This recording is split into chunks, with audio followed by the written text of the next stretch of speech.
আসসালামু আলাইকুম, সবাই কেমন আছেন?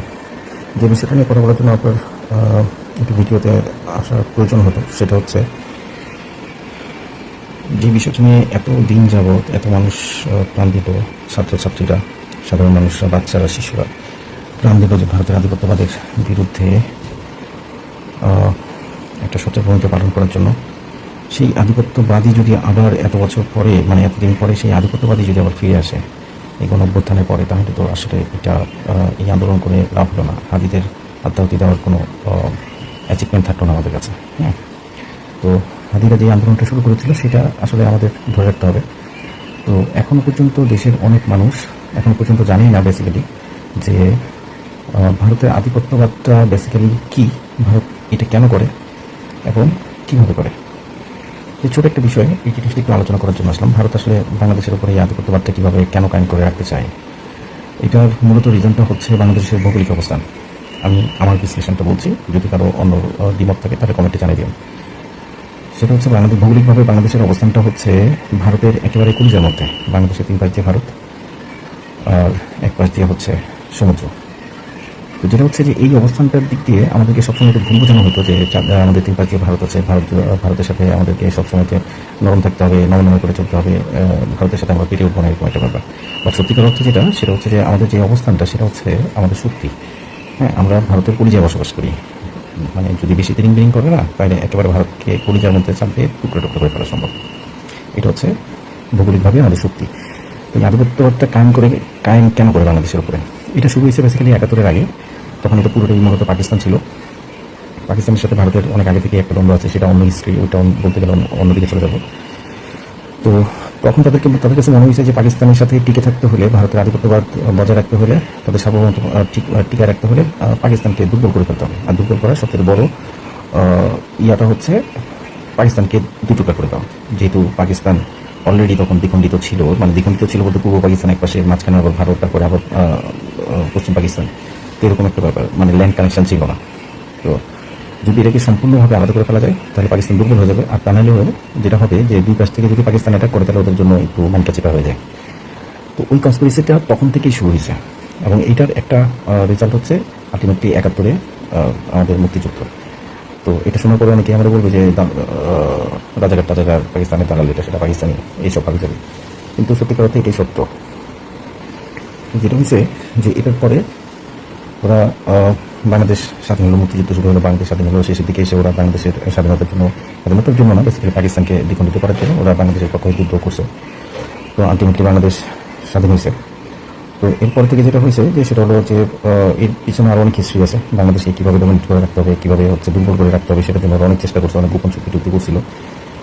তো আলটিমেটলি যেটা হয়েছে সেটা হচ্ছে যে বাংলাদেশকে যদি দুর্বল রাখতে পারে তাহলে ওদের মূলত লাভটা কী? ওদের লাভটা হচ্ছে যেহেতু বাংলাদেশের 3 পাশ দিয়ে ভারত, একদম রংপুরের এই সেক্টর দিয়ে ছোট্ট একটা করিডোর আছে যেটাকে চিকেন নেক বলে, মানে মুরগির কলার মতো চিকন একটা জায়গা, হচ্ছে চিকেন নেক।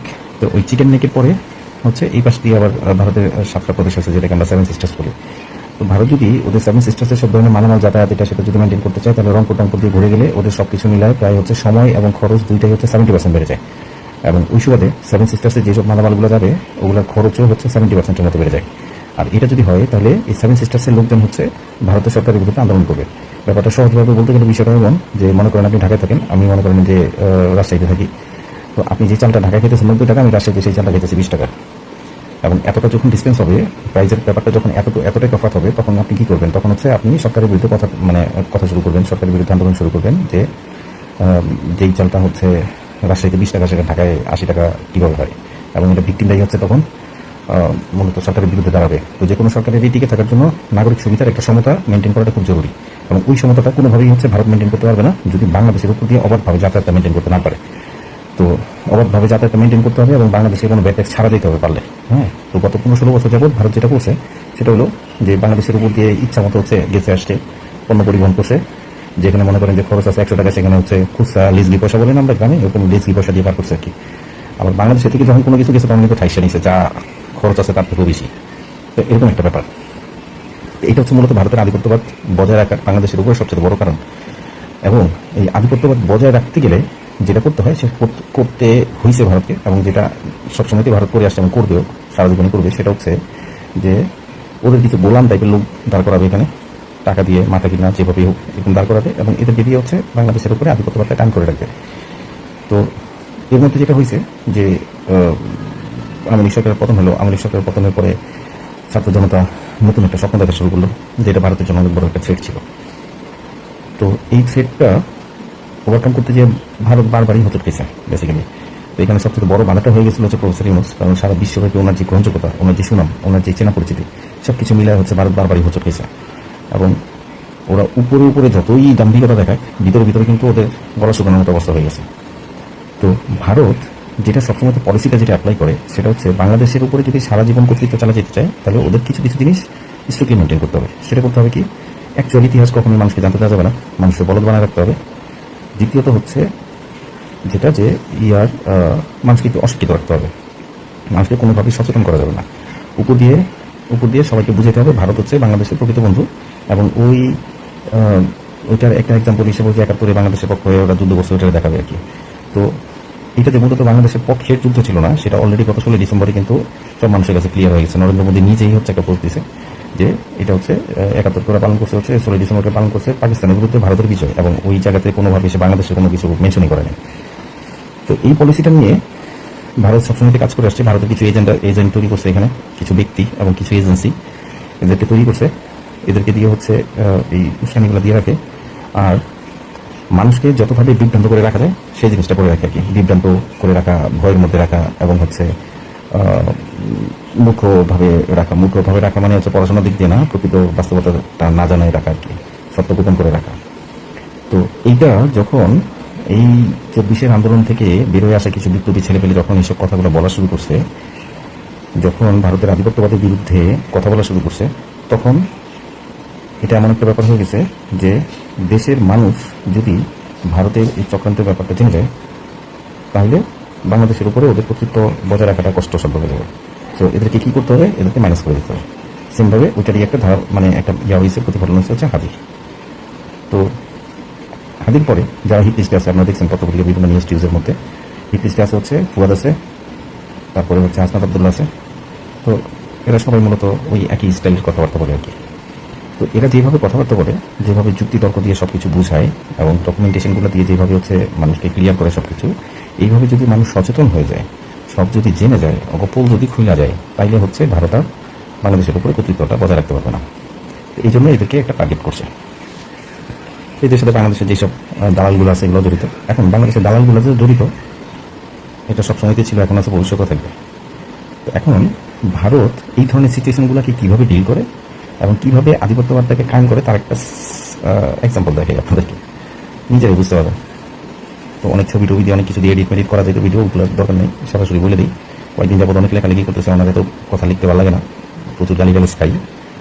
তো যাই হোক, এই জন্য ভিডিও করতেছি যে শর্টকাটের মধ্যে সব কিছু ক্লিয়ার করে বুঝাই দিব।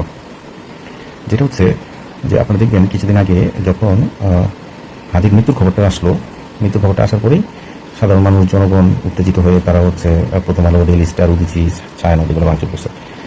এগুলো ভাঙচুর করছে। এখন কথা হচ্ছে যে কারণ বাজারে প্রথম আলো, ডেইলি স্টার যে ভাঙচুর করলো, কারণ বাজারে অনেক মিডিয়া অফিস আছে, ২১ টিভি আছে, এনটিভি আছে, আর টিভি আছে, বাংলা ভিশন আছে, আর অনেক আছে, এটিএন অনেক আছে, পত্রিকাও আছে। তো এতগুলো থাকতে প্রথম আলো, ডেইলি স্টারই কেন? তো যাই হোক, ওইটা অন্য আলোচনা, ওইটা নিয়ে আরেকদিন কথা বলবো না। এটা ভাঙার পরে যেটা হয়েছে সেটা হলো যে নরেন্দ্র মোদী হচ্ছে ইন্ডিয়া থেকে একটা বিবৃতি দিছে। সেটা ওখানে বলছে যে প্রথম আলো, ডেইলি স্টার সহ আপনার এই যে ছায়ানট, উদীচিতে হচ্ছে মৌলবাদী উগ্র জঙ্গিদের হামলা করে ভাঙচুর করছে। তো এতে উনি উদ্বিগ্ন এবং বাংলাদেশের সাধারণ মানুষকে এটার জন্য একটা সচেষ্ট হওয়ার কথা বলছে আর কি। মানে ইনডিরেক্টলি উনি একটা আন্দোলনের ডাক দিচ্ছে, যেন মানুষ একটু উস্কানি দেওয়া যায় আর কি। এই ঘটনাটা ঠিক পরপরই বাংলাদেশের কিছু রাজনৈতিক ব্যক্তিত্ব, এই দুইটা পত্রিকার সম্পাদক, বাংলাদেশের অশ্লীল বলতে সুশীল যারা আর কি, সুশীল বলতে আমরা যেগুলো চিনে আসছি এত বছর, এগুলো বেসিক্যালি অশ্লীল। এই অশ্লীলগুলো সবগুলো হচ্ছে একসাথে কথা বলা শুরু করছে, হ্যাঁ, এবং সবগুলোর কথা এক। গত 2-3 দিনের পত্রপত্রিকা যত নিউজ টিউজ আছে এগুলো দেখবেন সব কিছু শুধু এগুলো নিয়ে। তো যেখানে এই অল্প কিছুদিনের মধ্যে হাদি মারা গেল, হাদিকে হত্যা করা হলো, সেই হত্যাকারীদেরকে এখনো খুঁজে পাওয়া যায়নি, এদের বিচার হয় নাই এখনো পর্যন্ত, এদেরকে অ্যারেস্ট করা হয় নাই এখনো পর্যন্ত। এগুলো একটা আন্দোলনের ইস্যু, এগুলো নিয়ে কথা বলার ইস্যু। বর্ডারে বিএসএফ এর গুলিতে 3 জন মানুষ মারা গেছে, এগুলো নিয়ে আলোচনার ইস্যু। এছাড়াও সামনে নির্বাচন আছে, নির্বাচনের অনেক ইস্যু আছে, নির্বাচনের বিষয়গুলো নিয়ে। তো বেসিক্যালি অনেক ইম্পর্টেন্ট ইস্যু আছে, হ্যাঁ, যেগুলো সর্ট আউট করা দরকার, যেগুলো সলভ করা দরকার, রিজলভ করা দরকার। এরকম অনেক ইম্পর্টেন্ট ইস্যু আছে, অনেক ইম্পর্টেন্ট ইস্যু আছে যেগুলো নিয়ে আলোচনা করা যায়। বাট ওগুলো সব কিছু বাদ দিয়ে দেখবেন একটা দলের হচ্ছে একেবারে তাদের কেন্দ্রীয় কমিটির যে প্রেস ব্রিফ হয়, সেই প্রেস ব্রিফেও হচ্ছে এই পত্র পত্রিকার সম্পাদকরা যে হচ্ছে মানে মায়া কান্না কাটতেছে আর কি। ঠিক যেমন জুলাই আগস্টের সময়তে সারা দেশে অনেক নিরীহ মানুষগুলোকে মেরে ফেলছে, ছাত্রছাত্রীদেরকে মারতেছে প্রশাসন।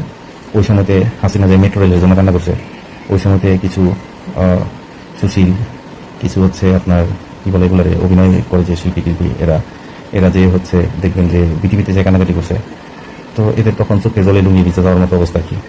তো ওরকম মায়া কান্না শুরু হয়েছে প্রথম আলো ডেইলি স্টারের জন্য কিছু ব্যক্তি। তো এদেরকে এই যেই ধারাবাহিকতা, ভারত থেকে একটা কথা বললো, ওই কথাটা তারপরে বাংলাদেশে এসে দেখবেন সব কিছু কিছু সংখ্যক মানুষ এগুলোকে নিয়ে খুব মানে নাড়াচাড়া দিচ্ছে এবং এই আন্দোলনটাকে জোরালো করার চেষ্টা করতেছে সরকারের বিরুদ্ধে, হ্যাঁ, এবং সামনে নির্বাচনকে টার্গেট করে। এই যে মানুষগুলা দেখবেন ভারতের একটা খোঁচা দিয়ে তারপরে ওই ইস্যুটাকে বাংলাদেশে বড় করে এবং এইটাকেই হচ্ছে আলোচনার টপে রাখে সবসময়তে, এইরাই হচ্ছে প্রকৃত ভারতের দালাল। এবং বাংলাদেশে ভারতের আধিপত্যবাদ কায়েম করার যে পলিসি, এই পলিসিটা হচ্ছে এটাই। এই কিছু মাথা কেনা লোক আছে আর কিছু এজেন্সি আছে। এই এজেন্সিগুলো হচ্ছে কিছু, এই যে 2টা নিউজ পত্রিকার কথা বললাম, আরও 2টা আছে, ওই যে উদিজি ছায়ানট যেগুলো বাংছে জয় বাংলা করে দিচ্ছে, এগুলো হচ্ছে সব ভারতের আধিপত্যবাদ কায়েম করার একটা এজেন্সি। এরা হচ্ছে কখনো কখনো একটা তকমা লাগাবে, কখনো কখনো একটা ইস্যু তৈরি করবে, এটা দিয়ে তারপরে আবার একটা ক্যাচার লাগাবে, ওটা দিয়ে চলতে থাকবে আর কি। যেমন বাংলাদেশের অনেক আলেম ভারত বিরোধী কথাবার্তা তখন যেটা বলতো, হাসিনার আমলে ওইসব ছেলেপেলেগুলো তখন যা কথাবার্তা বলতো, তো তাদেরকে টার্গেট করা হতো। এরপরে প্রথম আলো ডেইলি স্টারে একটা নিউজ হইতো যে অমুক জায়গাতে হচ্ছে সেখানে একটা জঙ্গি তৎপরতা দেখা গেছে বা সম্ভাবনা পাওয়া গেছে, এবং তথ্য আছে, এরকম একটা জঙ্গি মঙ্গি নিয়ে একটা গল্প রচনা করে দিত। এরপরে যে পুলিশ ওখানে যায় এদেরকে ধরে বাস মনে করেন মারি ফেললো বা ইয়ে করলো বা যাই করলো এগুলো সব দেখছেন আপনারা, সবাই জানেন, সারা বাংলাদেশের সবাই জানে এগুলো। এরাই হচ্ছে মূলত ভারতের এই আধিপত্যবাদ কায়েম করে রাখার, বাংলাদেশে কায়েম করে রাখার জন্য যে কাজগুলো করে, এরাই হচ্ছে সেই লোক। সো এদেরকে চিহ্নিত করে রাখতে হবে, হ্যাঁ। তো আমাদের ক্ষমতা নেই, আমাদের যাদের ক্ষমতা নেই এদেরকে আটকানোর, তো আমরা তাদেরকে আটকাতে পারবো না বা তাদেরকে চিনে রাখতে পারবো যে এরা বেসিক্যালি বাংলাদেশি না, এরা বাংলাদেশপন্থী না। আরেকটা হচ্ছে যেটা, যে যখনই আপনি ভালো কিছু করতে যাবেন, যখনই হচ্ছে বাংলাদেশের স্বার্থ নিয়ে কোনো কথা বলতে যাবেন, তখন কোনো কথা হচ্ছে কোনো রাজনৈতিক দলের পক্ষে যাবে, অথবা কোনো কথা কোনো রাজনৈতিক দলের বিপক্ষে যাবে। যখনই কোনো রাজনৈতিক দলের বিপক্ষে যাবে, তখন ওই দলের কিছু অন্ধভক্ত আছে, এরা হচ্ছে আপনার ইচ্ছা মতো গালিগালাজ শুরু করে দেবে, বকাবাজি শুরু করে দেবে, হ্যাঁ। এটা হচ্ছে বাংলাদেশের পুরনো একটা মানে রাজনৈতিক অপসংস্কৃতি। এই সংস্কৃতির ধারাটাকেই হচ্ছে হাদি চেঞ্জ করতে চেয়েছিল। হাদি এরকম একটা স্বপ্ন দেখছিল যে বাংলাদেশে রাজনৈতিক একটা নতুন ধারা তৈরি হবে। এই ধারাতে পেশি শক্তি থাকবে না, এই ধারাতে ক্ষমতার অপব্যবহার থাকবে না, এই ধারাতে গুন্ডা মাস্তান দিয়ে হচ্ছে এলাকা দখল, ভোটকেন্দ্র দখল, মানুষের ভয়ভীতি দেখানো, বিশাল বড় বড় শোডাউন, তারপরে টাকা দিয়ে ভোট কেনা, দিনের ভোট রাতে করা, হ্যাঁ, এই ধরনের ইস্যুগুলো হবে না কখনো। নির্বাচন হবে একটা আনন্দমুখর একটা পরিবেশ, নির্বাচন কখনো হচ্ছে সংঘাত হবে না, হ্যাঁ। তো এরকম একটা নতুন ধারার একটা রাজনীতি হচ্ছে এস্টাবলিশ করার স্বপ্ন দেখছিল হাদি। তো তাকে সাইজ করে দেওয়া হয়েছে, তাকে শহীদ করে ফেলা হয়েছে। তো হাদি আমাদের জন্য একটা অমূল্য রত্ন ছিল। তো আরও যারা এখন আছেন, তো আমরা ওদের জন্য দোয়া করি, ওদের পাশে থাকতে হবে, ওদের সবসময় তো ওদের পাশে থাকতে হবে, দেশের যত কিছুই হোক ওদের পাশে থাকতে হবে, হ্যাঁ। তো এই স্বপ্নটাকে ধরে রাখতে হবে, হাদিদের এই স্বপ্নটাকে ধরে রাখতে হবে এবং এই স্বপ্নটাকে বাস্তবায়নের জন্য আগে নিতে হবে। এই ভিডিওটা পোস্ট করার পর অনেকে আমার গালিগালাজ করবেন, বকাবাজি করবেন, থ্রেটেড দিয়েছি, এটাকে অনেক গালিগালাজ খাইছি, বকাবাজি খাইছি, বাট ওগুলো আমি কেয়ার করি না। তো যেটা হচ্ছে যে কোনো রাজনৈতিক দলের বিপক্ষে যদি আমার বক্তব্য চলে যায়, তার মানে এটা না যে আমি ওই রাজনৈতিক দলের অপোনেন্ট কোনো দলের হচ্ছে আমি কোনো রাজনৈতিক দলের সাথে জড়িত, ব্যাপারটা তা না। তো যাই হোক, খুব সংক্ষেপে কিছু কথা বললাম, অনেক কাজ হয়ে গেছে। তো যদি কোনো ভুল ত্রুটি হয়ে থাকে, আমি তো জ্ঞানী কোনো লোক না, তো আমার বিশ্লেষণের মধ্যে ভুল থাকতে পারে। তো ভুল হলে আপনি কমেন্টে হচ্ছে আমার ভুলটা ধরাই দিন। ধন্যবাদ।